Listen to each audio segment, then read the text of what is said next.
Hello, I am Marwan Aburas. This presentation introduces ADI-8 in the 10 areas of diagnostic interest protocol, focusing on periapical bone imaging. And it has a unique diagnostic value in endodontics and periodontic cases. During the development of the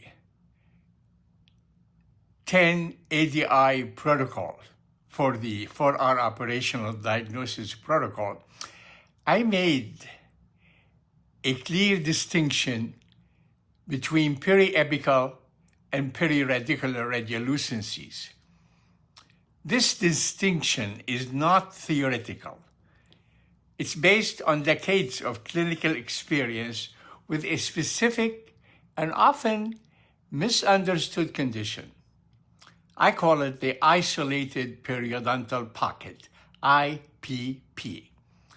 The IPP phenomenon is characterized with a deep localized periodontal pocket, typically 5, 12, sometimes right to the apex, on one root surface only, single tooth.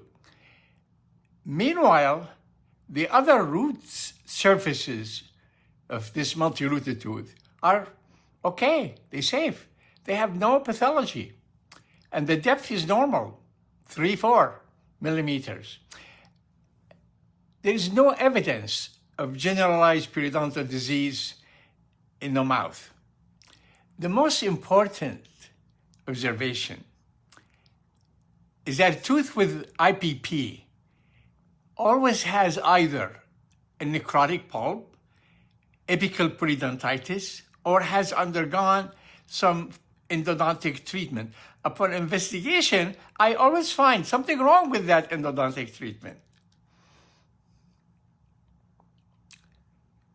When we investigate these cases, radiographically, surgically, we always find radiolucency, not at the apex, but along the root surfaces, as I mentioned, on one surface. Unfortunately, the unaware clinician, think of these conditions as periodontal disease. They extract the tooth, place an implant.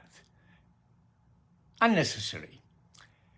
In my experience, there are nearly always, as I said, either a necrotic pulp, an untreated canal, a root fracture, a perforation.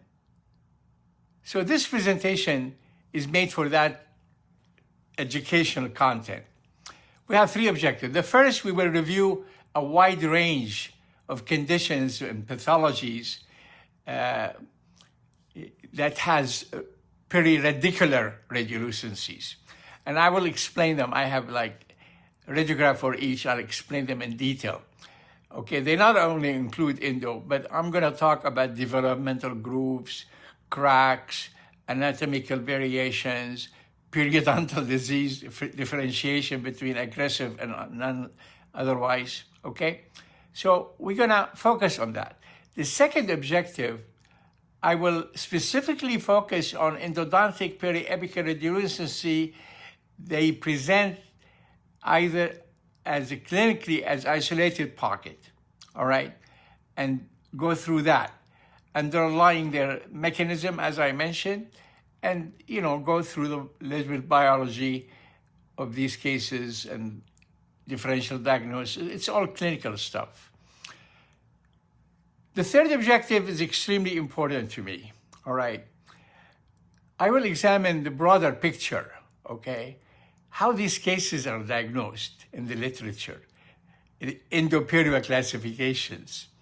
Here, I have to share my own philosophy, my own clinical bias, and most importantly, the evidence I have gathered throughout the years, through my surgical exploration, thousands and thousands of cases, and long follow-up, of these cases. And you'll see what I call periodontal failures and endodontic failures, because of missed canals, silent necrosis. You know, I've seen a lot of findings in the surgical intervention that negate a lot of traditional understanding that we have in endo, okay? ADI-8 is a radiographic zone, helps us see what's happening along the root surface, not only at the apex. I mean, we focused on that, okay? In my opinion, it's where the truth of endodontics meet the periodontal relationship in a questionable fashion, okay, and how it often reveals itself, okay? And essentially, I'm going to discuss the endo-perio relationship, and I'm going to basically, you know, share with you my philosophy that essentially we have endodontic disease, periodontic disease, and sometimes they gather together on one tooth. Let's go in details. Thank you.